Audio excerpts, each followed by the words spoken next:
ઇતિહાસવિદ અને ખૂબ જાણકાર એવા મેનેજિંગ ટ્રસ્ટી શ્રી અખિલ ગુજરાત રાજપૂત યુવા સંઘ ડૉક્ટર જયેન્દ્રસિંહ જાડેજાને વિનંતી કરીશ કે કાર્યક્રમને અનુરૂપ પોતાનું ઉદ્બોધન કરશે. ડૉક્ટર જયેન્દ્રસિંહ જાડેજા. જય માતાજી, જય ભવાની. માનની શ્રી વડીલો, રાજપૂતાણી બહેનો, યુવાન મિત્રો, વધારે આપનો સમય નથી લેવા માંગતો, પણ જે ધરતીમાં આ વાત થઈ છે એ ધરતીનો ટૂંકો ઇતિહાસ તમને કહું કે જ્યાં હિન્દુત્વની વાત થાય છે. ઈસવીસન 1347માં મોહમ્મદ તગલક ગુજરાત ઉપર આવ્યો, 3 વર્ષ રોકાણો અને હજારો મંદિર તોડ્યા. ત્યારે એ જે એને હરાવ્યો હતો તગી જાડેજાની પેલા અટક સમા હતી, પાકિસ્તાન ત્યારે નહોતું, એટલે સિંધમાં સમાનગરમાં જાડેજાની રાજધાની હતી. જામ ઉનાળ એને લડાઈ કરી મોહમ્મદ તગલક સામે, અને ઇતિહાસમાં પહેલી વખત દિલ્હીના બાદશાહ અહીંયા મરી ગયો. એને સખત રીતે હવાવી અને સમગ્ર ભારતના હિન્દુત્વની રક્ષા કરી અને હજારો લાખો લોકો ત્યાં શરણાવ્યા હતા. પછી અકબર જેવા બાદશાહને 1630માં જુનાગઢની લડાઈમાં હિન્દુસ્તાનમાં કોઈ નહોતું હરાવી શક્યું. જાડેજા રાજપૂતે જુનાગઢની લડાઈમાં વિક્રમ 1630માં અકબરને હરાવ્યો. એમાં અમે 10,000 માથા દીધા અને જામનગરને, જ્યાં બધું જામનગર રાજ્યમાં આવતું હતું, ત્યાં ફરીથી મંદિર છોટી કાશી બની, જૈન મંદિર બન્યા, કબીર આશ્રમ મંદિર બન્યું. અને એ ધર્મ અને સંસ્કૃતિ દેશની ક્ષત્રિયોના આટલા બલિદાન ન થયા હોત તો આજે આ ધર્મ હોત કે કેમ, એ એક મોટો સવાલ છે.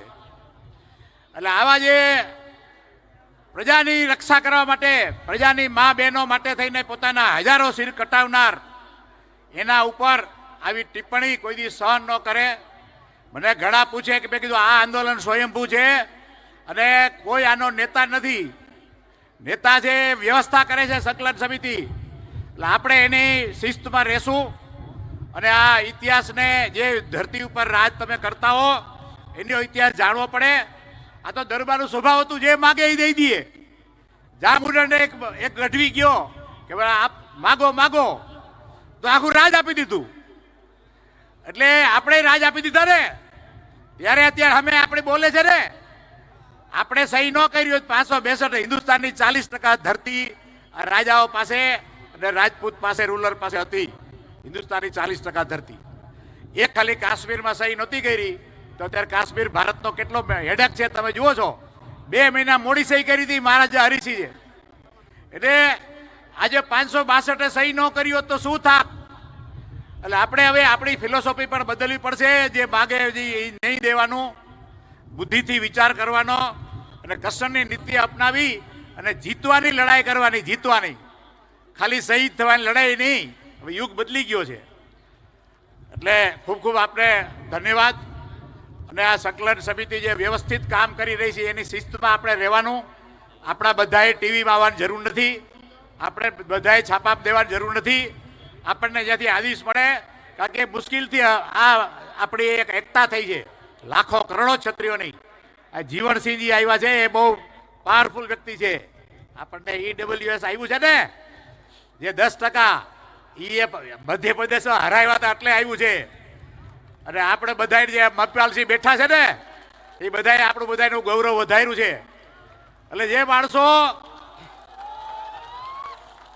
એની પાછળ લાખો માણસો છો, એટલે એ ઠેઠ ત્યાંથી આવ્યા છે વગર આમંત્રણે, તો એની વાત પણ સાંભળીએ અને આપણે જીતવાની લડાઈ કરીએ. રાજ શેખાવત છે, કેટલો સંઘર્ષ કરે છે. લોરેન્સ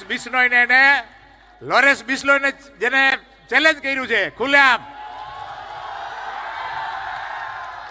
એટલે આવા જે મોટા અંડરવર્લ્ડ ડૂન છે વિશ્વ લેવલના, એને ચેલેન્જ કર્યું છે.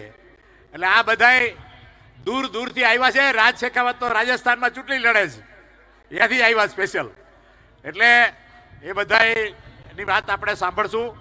ખૂબ ખૂબ ધન્યવાદ. જય માતાજી.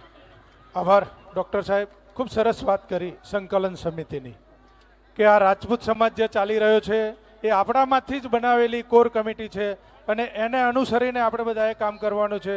કોઈ વ્યક્તિગત નિર્ણય નહીં લેતા, બધા સાથે સહકારથી કાર્ય કરીશું. મારી જમણી બાજુ જે કપડું બાંધેલું છે ત્યાં કૂવો છે, એટલે મહેરબાની કરીને મારા ભાઈઓને વિનંતી કે ત્યાં પાછળ ધ્યાન રાખે. જે કપડું બાંધ્યું છે એની અંદર કૂવો છે, એટલે ખૂબ ખૂબ ધ્યાનથી આપ ઊભા રહો અને આપ કાર્યક્રમને માણો.